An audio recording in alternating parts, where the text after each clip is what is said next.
Hi friends, A to Z. எப்பயும் போல் நம்ம choke beat work தான். ஓல்டு சோக் பீட் பார்த்திங்கன்னா ஒரு 2.5 அடிக்கு 5 அடி டெப்த் போட்டிருக்காங்க.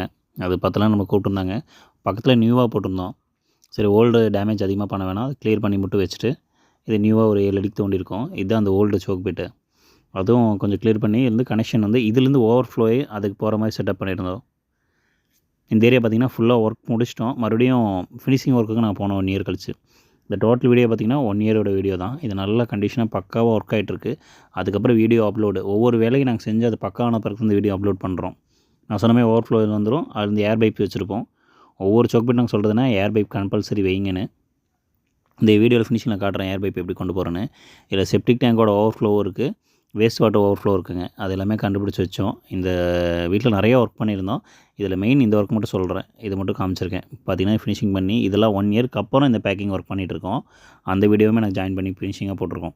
இதில் எலக்ட்ரிக்கல்லேருந்து எல்லாம் எலிவேஷன் ஒர்க் வரைக்கும், டைல்ஸ் ஒட்டின வரைக்கும் எல்லா ஒர்க்குமே நாங்கள் பண்ணியிருக்கோம். இந்த சோக் பீட்டோட சிலதெல்லாம் வீடியோக்கு நான் சொல்கிறேன். டைம் கிடைக்காத வீடியோ போட முடியல. இது வந்து சரவணம்பட்டி பக்கத்தில் பண்ண ஒர்க்கு தான்.